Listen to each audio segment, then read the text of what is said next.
Горчлив корен, така се вика темата за вечерва. Инаку продолжуваме од минатата сабота и пред некои 2-3 саботи за семејството на Исак и за сите оние перипетии. Минатата сабота зборувавме за она ујдурма што ја направиле Јаков и Ревека. Значи, Исак е излажан, меѓутоа сето ова се случува, целиот овој хаос се случува околу благословот. И ќе повторам некои работи клучни од минатиот пат, за да се надоврземе. Вели, прво, за благословот Бог го ветил дека ќе биде за Јаков. Тоа им било јасно на сите. Сите тоа го разбрале преку ангелот. Прво Ревека, Јаков знаел, и Исак знаел, и Исав знаел, сите знаеле. Исак сакал да му го даде и покрај тоа на Исав, неговиот омилен син. Исав самиот не бил кој знае колку заинтересиран за благословот, се доека не го изгуби. Тоа кога не знаете што имате, доека не го изгубите, нели? А Ревека и Јаков, за разлика од Исав, биле силно заинтересирани да стигнат до благословот и затоа се случува и онаа измама и успеваат во тоа. И што констатиравме минатиот пат, неколку важни работи. Една работа е дека лаги и манипулации не смеат да бидат дел од едно семејство. Затоа што со тоа му отвараме вратата на ѓаволот, кој што патем е наречен како татко на лагата. И сето тоа делува разорувачки, значи во било каква заедница, дали е семејство, дом, дали е црква, како семејство и така натаму. Она што го констатирав минатиот пат како многу важно е да не забораваме, значи како им успеало и зошто полесно им било, не било баш едноставно, затоа што Исак, знаете, се сомневал дали тоа е Јаков, односно дали тоа е Исав, затоа што му го слуша гласот на Јаков и така натаму. Меѓутоа, што било улеснителна околност што овие успеале, значи, мислам на Јаков и Ревека, сепак го измамат. Хендикеп што го имал Исак. Ова е важно, да не забораваме дека Бог нема никаков хендикеп. Еве сега читавме баш последните утренски стихови со оние книги, се е запишано.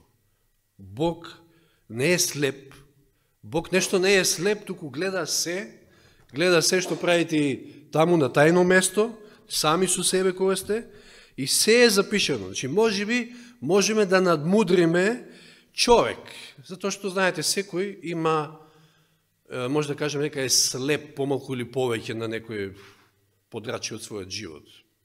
Ние сме сите несовршени. И можете некого да надмудрите.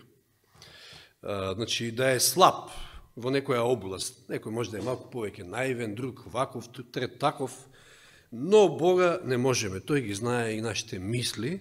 И само да се подсетим на 139-тиот псалм, не знам на некога да не му беше омилен тука. Перса, да не ти беше тебе омилен или не? Се лажам. 139-тиот псалм. Така? Ти текна, затоа што имам слушното еднаш. Неколку, првите 4 стиха. Господи, ме согледуваш целиот и ме познаваш. Ти знаеш кога седнувам и кога станувам. Веќе оддалеку ги знаеш моите мисли.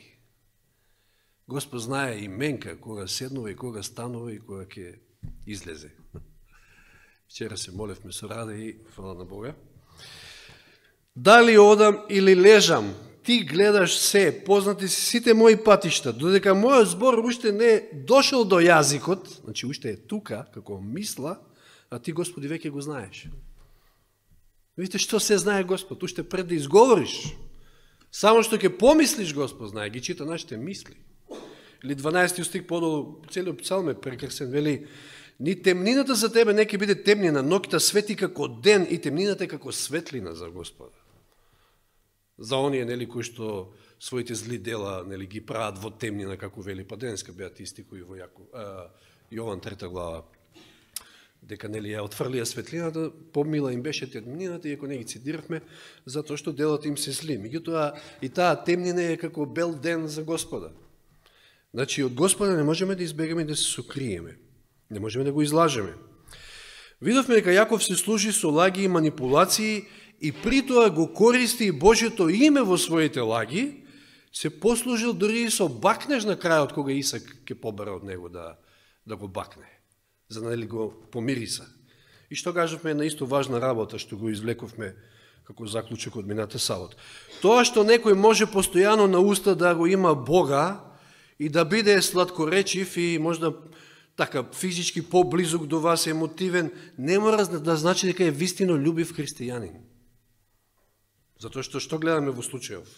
Напротив, Јаков тие два моменти ги користи за да неговата манипулација биде уште посилна, да неговата лага биде поубедлива. Нели, кога го искористил напразно Божјето име, кога одеднаш за кратко време еви ти го тој доаѓа со јадењето и Исак му вели кога толку брзо, па нели на лов, па дојка да наловиш, па па Господ твојот Бог ме благослови, како му вели таму.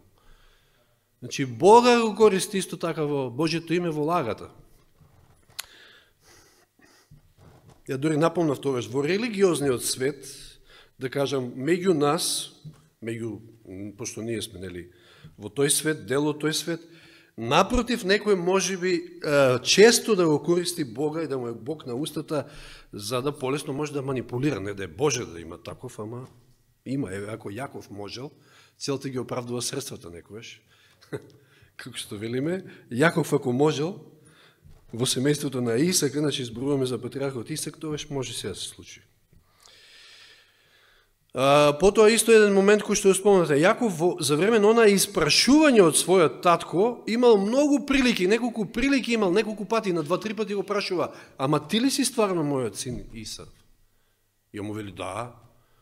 Па дај да те помирисам, па дај да те допрам. Значи, сето тоа биле шанси за Јаков да сопре, да застане, да рече стоп, да не продолжи понатаму. Меѓутоа, и една друга важна работа што ја кажуваме, дека кога ќе почнеш со лаги, кога ќе кажеш првата лага, после многу полесно кажеш и други, за да оваа првата биде уште ефективна. Значи, почнеш да се лизгаш.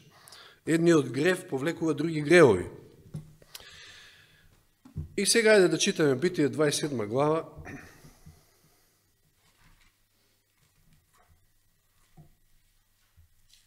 Од 30 до 40, еден дел покривме, а меѓутоа некако беше на брзина, па затоа сакам и затоа и ги повторив овие работи како важни, за да не ги заборавиме. Битие 27 глава од 30 стих. Откако нели ујдурмата е направена, Јаков заминал благословен, со се благословот, и туку што Јаков се оддалечи од татка си Исака, откако Исак го благослови Јакова, неговиот брат Исав дојде од лов. Значи сепак овој брзо дошол, и тој брзо дошол. Значи ете, му се усреќило, така да кажам, тој ден брзо да улови, и тој изготви вкусно јадење и му го донесе на татка си и му рече на својот татко: стани, татко мој, јади од ловот на сина си, за да можеш да ме благословиш тогаш. А неговиот татко Исак праша: кој си ти? Тој одговори: јас сум твојот првороденец Исав. Минатиот пат спомнав, кажав, сите се Исав, затоа што Исав треба да го добие благословот и тогаш сите се Исав. Балансерот го укина конечно, ама, знаете, ако треба албанци повеќе прима, и сите се албанци. Затоа што албанци примаат на работа. Така и во овој случај. Исав. И овој Исав. Исак се исплаши многу. Сватил. А кој беше тогаш оној што налови дивеч и веќе ми донесе? Видите колку па Ревека тука добро го подготвила тоа јадење да изгледа на дивеч. Знаете што било? Јариња биле во прашање. Јариње биле во прашање, и тоа така го подготвила јадењето, знаела нормално што сака незиниот сопруг, 60 години некаде прилика се во брак, и му се чинило дека тоа е оној негов деликатес, дивеч. Јаков пред да... А кој беше тогаш оној, значи? Јадов пред да дојдеш ти, го благослови, оној и благословен ќе остане. Ќе читаме потоа духот на пророштвото, што значи ова. Што мислав, ги чу зборовите на татка си, извика гласно и заплака горко, па му рече на татка си: благослови ме и мене, татко. А тој одговори: твојот брат дојде со измама и го однесе твојот благослов. Веројатно затоа што името му е Јаков. Веќе 2 пати ми измами, рече Исав. ми го одзеде правородството, а сега еве ми го одзеде и благословот. Тогаш пријаче, зар не задржа за мене некаков благослов? Барем нешто, нели има од благословот? А сега му текна на благословот, кој го изгуби. Исак му одговори на Исав, веќе го поставив него за твој господар, нему му ги дадов сите негови браќа за слуги, го надарив со жито и вино, а што можам сега да сторам за тебе, сине мој? Исав му одговори на својот татко, зар ти, татко, располагаш само со еден благослов? Упорене. Благослови ми мене, и веројатно и плаче, во плач го кажува се това. Татко мој, Исав плачеше гласно, овде вели. Тоеш татко му Исак проговори и рече, твојот дом ќе биде далеко од плодната почва, далеко од росата од небото, ќе живееш од својот меч, ќе му служиш на брата си, но еднаш кога ќе се побуниш, ќе го стресеш неговиот јарам од својот врат. Ова веќе не е благослов, ова не личи на благослов, воопшто туку повеќе на проклетство.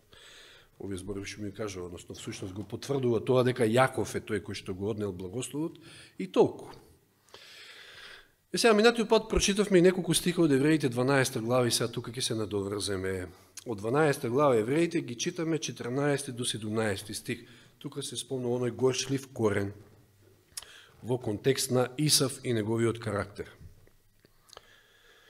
Евреите 12, од 14 до 17. Стремете се кон мирот со сите и кон светоста, без која никој не може да го види Господа. Денеска Јани нешто спомна, значи, ќе го видат Господа и нема да бегаат од Него само оние кои што ќе бидат посветени, кои што ќе бидат свети. Внимавајќи да не му недостасува некому Божјата благодат, за да не изникне некој горчлив корен и за да не ве вознемери и за да не се онечистат со него мнозина, да не биде некој блудник или несвет како Исав, кој за едно јадење го продаде своето првородство. Имено знаете дека подоцна кога сакаше да го наследи благословот, беше отфрлен зашто не најде место за покаяние, иако го бараше со солзи. Сега имав намера пак да се задржа малку на неговото покаяние, кој што не било вистинско. Меѓутоа, читайте во Патријарси и пророци за тоа. Време немаме. Во Патријарси и пророци 181-182 од оригиналот. Само ова, го нагласува Елен Вајд, може да го прочитаме. Исав малку го ценел благословот, се додека се чинело оти му е сигурен. При рака. Но сега, затоа што нели бил сигурен, ќе дојде денот и Исак мене ќе ме благослови, секако е мој благословот. И не му било многу гајле. Но сега, кога го изгубил, кога за секојаш го загубил, тој посакал да го добие. Епа, кога ќе изгубиш нешто, тогаш ќе знаеш колку вредело, нели? И добро, кажува за неговата незауздана, страстна природа, се побунила и така натаму и почнал да плаче, да можел да се покае, не му било искусено правото за покаяние, меѓутоа немало веќе враќање, правото на правенство му припаѓа на еден и се кажува, Елен Вајд го потврдува тоа, дека неговата болка не произлегувала од осведочувањето за гревот. Тој не се трудел, ниту сакал да се помири со Бога. Му било жал заради последиците на неговиот грев, но не и поради самиот грев. Значи, го бараше со солзи, како што вели во Евреите писателот, но не го доби. И вели, тој ги представува сите оние што малку го ценат откупот стекнат со Христовата крв и кои се готови да го жртвуваат своето небесно наследство за поминливи земни интереси. 41 стих, што вели? 27 глава Битие. Откако сето ова завршува, тој никако не може да добие, го молел Исака својот татко, не може овој да го поврати благословот, а за тоа не спомнав, но Патријарси и пророци исто кажува дека што му севнало во главата на Исак тогаш? Па сите оние зборови дека сепак Јаков ќе го добие благословот. И едноставно сватил дека она против кое што се борел, сепак се случило, затоа што било Божја воља, затоа што било така кажано. Во ред тоа е тоа, и затоа и не можел да го повлече и секако благословот. Во 41 стих се вели, Исав го замрази Јакова заради благословот со кого неговиот татко го благослови, па си рече во себе си. Прво во себе си, па што му е на ум, тоа и на друм, нели, на уста, подосна ќе слушне и Ревека за тоа. Но овде се вели во себе си, што каква мисла му доаѓа? Страшна мисла. Штом ќе дојдат деновите на жалост на татка ми, ќе го убијам брата си Јакова. Вау. Да, еве колку се покала. Колку го замрзи, каква омрза е таа, зашто настану збор овде горчлив корен, што вели во евреите. И овде го гледаме тој горчлив корен. Знаете, нешто почнува, може да почне од мала ситница во семејството, зборуваме за семејни односи. Таа горчина во срцето може да започне некојаш од малку, од повредени чувства, од фаворизирање на некој дете, нели, како што овде се случува, некоја кавга за нешто беззначајно и така натаму, но никогаш не останува мало, се вкоренува длабоко во срцето и прави огромни штети. Знаете како некој мало каменче ќе ви влезе во кондурата и на почетокот може не ви смета многу, ама ако го занемарите, ќе направи проблем.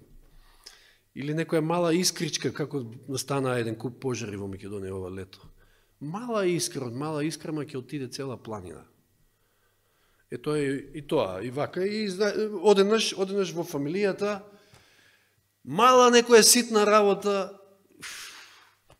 почнувате да, како да кажам, војна настанува од ништо. Од мравка правиме слон, или, како што велат американците, тоа повеќе го имат како израз, комарец гаѓате со топовско ѓуле. Или мува со ракета, ја тоа да го кажам. Значи, едноставно, од ситници стануваат огромни работи. И тоа се случува и во семејството на Исак. Исав е толку гневен што размислува да го убие брата си. Тоа предизвикува една верижна реакција. Што се случува? Јаков мора да бега од дома и нема никогаш да си ја види својата мајка. Повеќе. Исак, од друга страна, разочаран, Ревека е страшно погодена затоа што нели, треба да се одвои од својот омилен син. Хаос.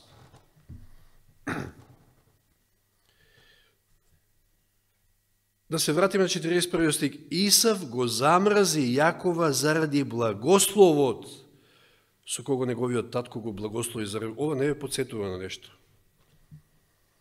Каин го уби Авела заради што?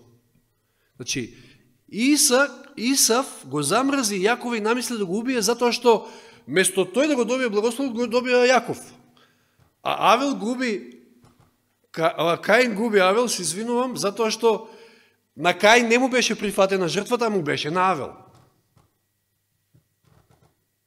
Страшно да се дојде до тој степен на омраза, за вакви работи, значи да се помисли да се убие брат. Ама тоа е тој горчлив корен, значи кој што ќе заземе место и полека, но сигурно расте, значи, во една огромно дрво, да кажам така. Од коренче станува се подлабок и подлабок корен. Замислите си, Исав размислува истиот кој што немаше интерес за првенството, во стилот штом јас не можам да го уживам благословот, нема ни тој.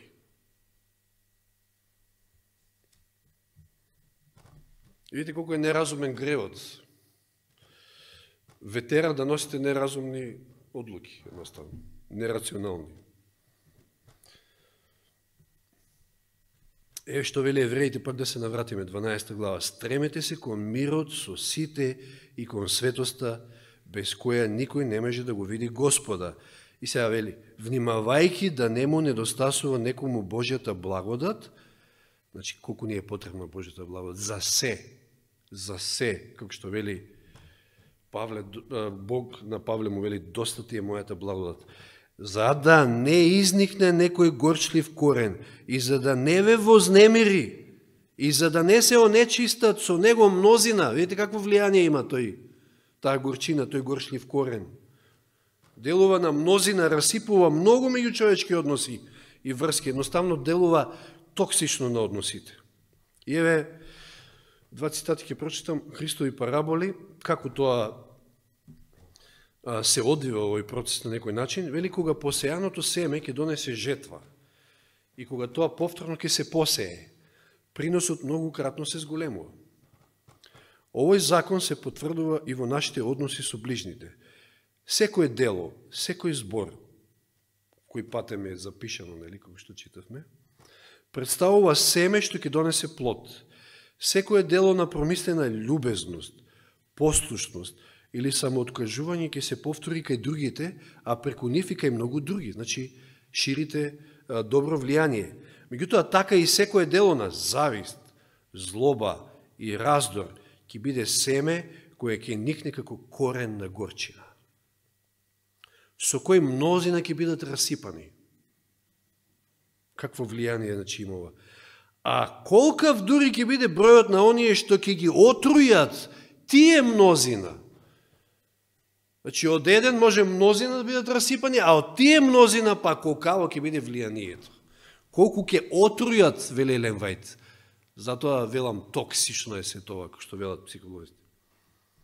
И така се сее семе добро или зло, за сега и за вечноста. Многу има причини за вакви горчливи корења, за многу нешта можеме да зборуваме, меѓутоа има една честа причина, заради која што ја најдов и цитат, во совети за управители, мислам, Councils to Stewardship, да, така ќе му дојде. Иако многу има причини, меѓутоа ова е причината која што во суштина и причината заради која се случува овде во семејството на Исак, меѓутоа и во многу семејства ден денес, и во многу христијански семејства. Видите што вели Елен Вајт овде, многу практичен совет, интересен. Вели, парите што им се оставаат на децата, често стануваат корен на горчина во наследство. Тие често се караат за имотот, ова не е ништо ново, значи, тоа го има насекаде. И меѓу христијани, не се избегнати христијаните. Тие често се караат за имотот што им е оставен, а во случај на тестамент ретко се сите задоволни од расположението на таткото. И наместо имотот што се остава да побуди благодарност и почит кон неговиот спомен, тие создаваат незадоволство, мрморење, завист и непочитување. Браќата и сестрите кои што имале мир еден со друг, како вели таму евреите, стремете се кон мир со сите и кон светоста. Меѓутоа, вакво нешто донесува немир. Браќата, вели и сестрите кои имале мир еден со друг, понекогаш влегуваат во несогласувања, а семените несогласувања често се резултат на наследството од родителите. Богатството е пожелно само како средство за обезбедување на сегашните потреби и за правење добро на другите. Но наследеното богатство почесто станува замка за собственикот отколку благослов. Родителите не треба да предизвикаат нивните деца да се сретнат со искушенија на кои ги изложуваат, оставајќи им имот и пари за кои тие самите не се труделе да ги заработат.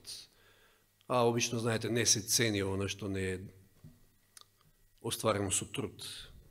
И е проблеми. Еве еден, значи, практичен совет и момент кој што кажува како може да се појави тој горчлив корен, и тоа е на некој начин и случај и во семејството на Исак. Иако знаеме дека Јаков не бил толку по имотот, меѓутоа Исав бил.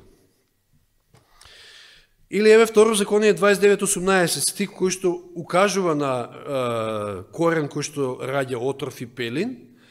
Вели стихот, Второзаконие 29:18 или 5 Мојсиева, нека нема меѓу вас маж ни жена, род ни племе, чие срце би се одвратило од Господа нашиот Бог, па да оди и да им служи на боговите на оние народи. Нека нема меѓу вас корен што ќе раѓа отров и пелин. Значи, што е горшлив корен? Оној кој што се одвраќа од Господа и им служи на други богови. Исав е пример на идолопоклоник. Ако не на друг, си служил на самиот себе, на својот апетит, на својот стомак, што вели во Новиот Завет. Несвет, незаинтересиран за вечните вредности и спасението. Зарем тоа не значи дека се одвратил од Господа и не ни марал воопшто за нешто, иако во случајов што го обработуваме, буквално никој не мари за Господа и за Божјата воља. Она што е битно е да внимаваме многу на своето срце, затоа што од таму се почнува. Таму е коренот на сите зла, таму е и може да се појави тој горчлив корен. И затоа во Пословици 4.23 ни се вели, а над се чувај го своето срце, зашто животот извира од него. А во Матеј 15.19 и на многу други места вели, зашто од срцето произлегуваат зли мисли, убиства, прелюби, блудства, кражби, лажни сведоштва, хули и така натаму и така натаму.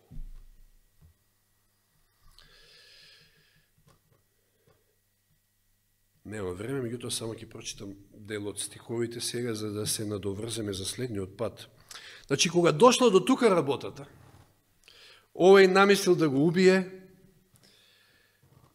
за кое што, нели, сепак допринеле многу родителите, за се тоа вака да изгледа, сега се здружуваат. Исак и Ревека се здружуваат во заеднички напор, гледаат да спасат нешто од ситуацијата. Со тоа што Јаков го испраќаат, заеднички го советуваат далеко дури во Месопотамија. Доека не стивне гневот на Исав, така му вели Ревека, меѓутоа ќе стивне ли гневот на Исав? Дури после 20 години, кога Јаков се враќа, овој му иде со, колку беше таму, 400 војници или така нешто, вооружени луѓе. Од таму и она молитва и она борба, всушност она ноќ на Јаков со ангелот, односно со Исуса. Тешки времења за родителите, но тоа го прави хаосот, лагите и манипулациите. Од 42 стих само ќе прочитам, па ќе тука ќе завршиме. Кога ги соопшти на Ревека тие зборови, значи, она што го намислил Исав и го соопштил пред некого, и тоа слушно дошло до Ревека, што ги рекол незиниот повозрасен син Исав, таа го повика помладиот си син Јаков и му рече, внимавај, брат Исав, кога, односно има мисла да те убие, но ти, сине мој, послушај ме, веднаш бегај при брата ми Лавана во Харан. Остани некое време кај него, веројатно мислела дека тоа ќе биде кратко време, додека бесот на братот ти тлее кон тебе, додека помене гневот на братот ти кој и тој заборави што си му сторил, тогаш вакви работи не се забораваат, ова се крупни работи. Тогаш јас ќе испратам по тебе и ќе те доведам оттаму, зашто да ви изгубам двајцата во еден ден? Зашто го вели ова?